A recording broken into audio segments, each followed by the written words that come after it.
Hey folks, here we are in Cozumel, Mexico. We arrived on the MSC Seashore out of Port Canaveral on a 6-day cruise.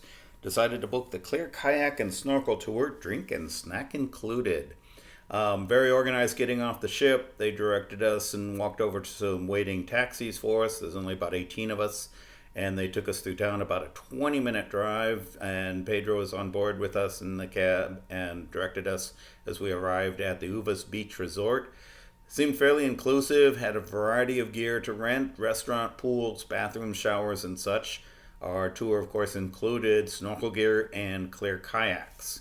The clear kayaks are kind of cool. I like the kayak excursion because you get out in the water, you get some exercise, and I enjoy that. I do recommend if you're going to do the clear kayak, they are acrylic, and you can see through the bottom. It's a flat bottom kayak.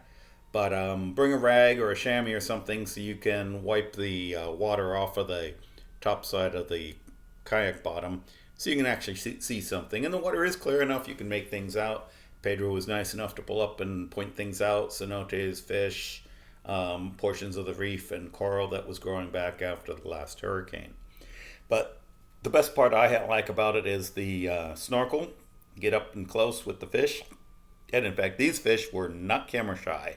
In fact, almost to the point of being annoying, swimming in front of your camera so close. We didn't have any food or anything, but they were sure paying attention to us. Pedro kept calling out things, and he said, "Hey, look, there's Patrick." And I didn't know what he was talking about until I realized it's Patrick the starfish in reference to SpongeBob SquarePants. Gee, American cartoon influence around the world.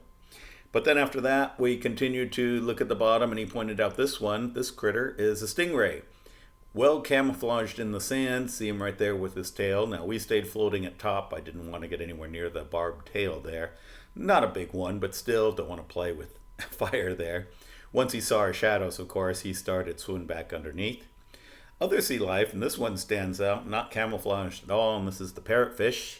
Good sized fish and very common to the Caribbean here. Very photogenic, not camera shy as well.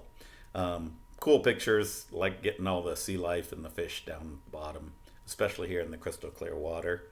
One of the items Pedro pointed out was a cenote. It's an underground freshwater river from shore. Rainwater goes through the underwater tunnels, and in this case it came up, look at this, offshore. And we're a couple hundred yards offshore, and the tunnel was coming up and spraying water there. Next, Pedro was pointing down something at the bottom, rock outcropping, and I was like, okay, I got to go down and see what he's looking at. And check it out, langosta, lobster down here. Pretty cool. I was enjoying checking him out. Then around the corner, he pointed something out. Yikes, spotted eel. Not something I want to hang around with. He was wound around in the rock, so I didn't spend much time chasing him down. But kind of cool to take a quick peek at. The folks up above were trying to get pictures with their cameras and their phones and bags. I never trust that. But this is what I don't know if they got the picture, is there's the lobster and there's our buddy the eel. Again, I keep my distance from such things, don't want to get my fingers bitten off.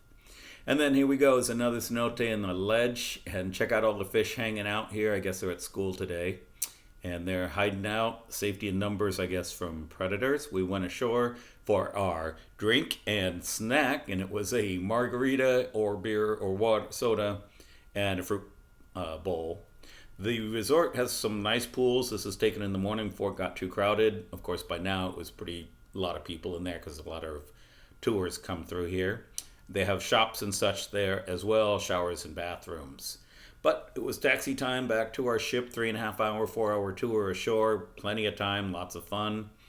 And I love it. MSC really puts it on as we come back to the dock, and they've got, part of the crew out here dancing away, entertaining us, hooting and hollering. They actually had a DJ stand set up, and they were hamming it up for us. I mean, I felt bad for them almost, because here we are on a port day when we get off the ship, and they're still out there performing for us as we start flowing back ashore.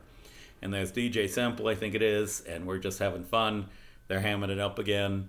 And I just really appreciate all the effort the crew puts in for us, entertaining us at every turn and every place that they see us. But pretty soon it's time to push off. No pier runners of any nature, so no videos there. Captain Vincenzo, good friend of mine, wonderful captain, no problems whatsoever. He pushes off from Cozumel. It can be windy here, but on this day it wasn't so bad. So it was an easy push off. We were the only ship on this pier today, so no traffic to speak of. And we enjoyed a beautiful day at Cozumel. I like this tour. There was even shopping at the end of the pier as we came back, but I don't shop much because I live out of a suitcase. So I don't buy too much unless I'm replacing something. Thanks for watching, folks. This was a fun time. It was a Cozumel excursion, clear kayak and snorkel. Take care. Come back, see where I am next. Have a good one. Cheers.